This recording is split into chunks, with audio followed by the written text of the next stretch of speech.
Estamos llegando al final de 2025, el año en que se conmemoraron los 150 años del fallecimiento de Juana Manso.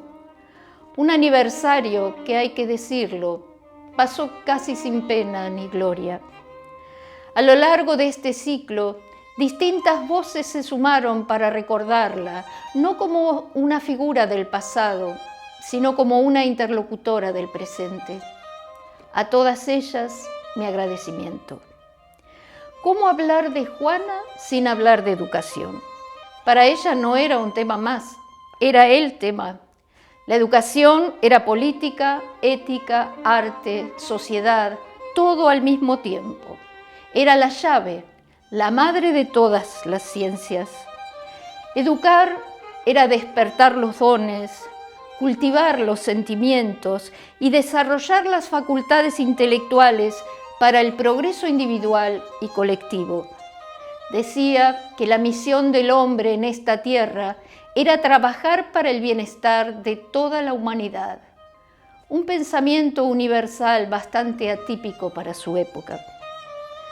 Autodidacta y libre pensadora, defendía las libertades individuales, la libertad de conciencia, el pleno reconocimiento de derechos y la importancia de la responsabilidad civil. Eran tiempos de fundar la República, de crear una nación verdaderamente libre. Había que cuestionarlo todo. Había que hacer una verdadera revolución en el modo de pensar y de actuar.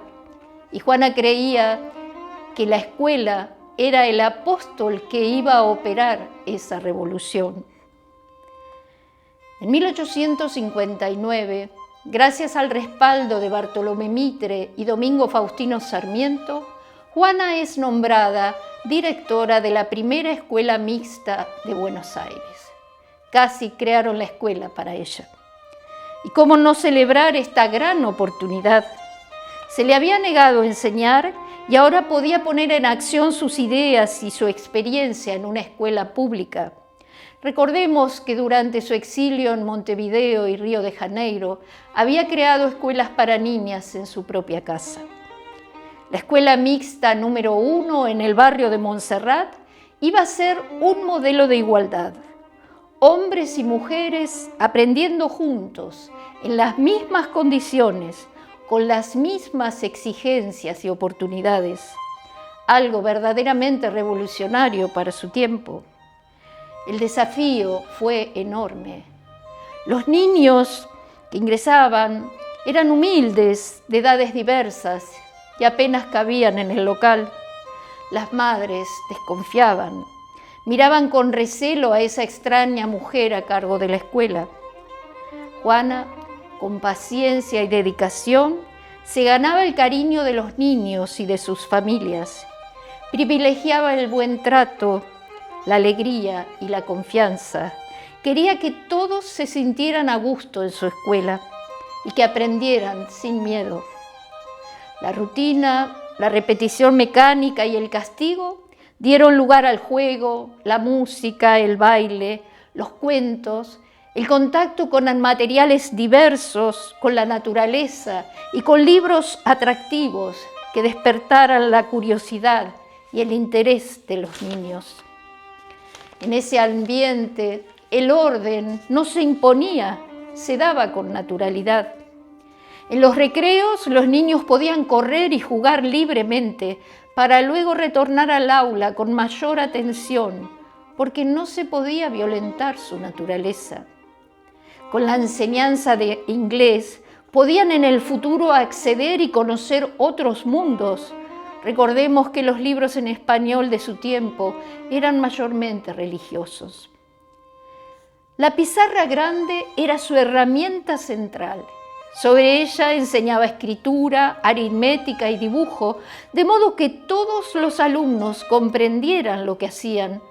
Solo con cuadernos no era suficiente. Su escuela jamás sería enemiga del conocimiento. Iba a formar seres libres, no esclavos. Por eso la formación del carácter era fundamental. De nada sirve un niño instruido si no se desarrollan en él las cualidades espirituales. y así resumía su trabajo en la escuela. Yo atendía a cultivar en el niño la espontaneidad individual, la conciencia del deber, la obediencia al principio de autoridad, la atención, la observación, la comparación, la reflexión. Fueron años difíciles, marcados por injurias y por incomprensión. La acusaban de inmoral o de incompetente. Hacían lo imposible por desanimarla. Debía costear los gastos de las mudanzas y a veces hasta parte del alquiler. Recibir a todos los niños que se presentaran, aunque la escuela solo podía albergar a 70, llegó a tener 122 niños sola con una ayudante inexperta. Sus pedidos y reclamos no eran escuchados, ni siquiera respondidos. En julio de 1865, el Departamento de Escuelas la obligó a apartar a los niños varones mayores de 8 años. Fue un golpe durísimo.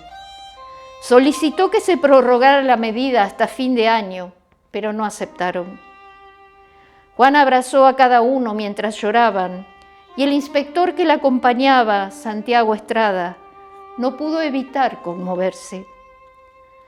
Años después escribiría: mi escuela era una familia, de modo que aquella fue la separación de los hijos y de la madre.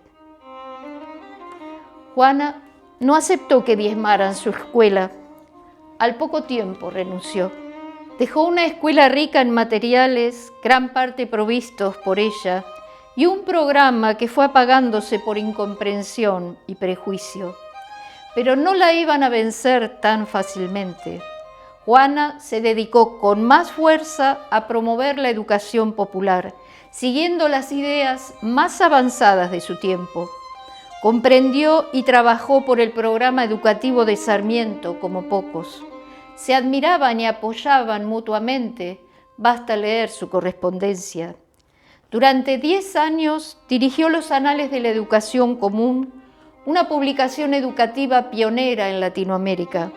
Tradujo y difundió los textos de Horace Mann y de otros importantes educadores.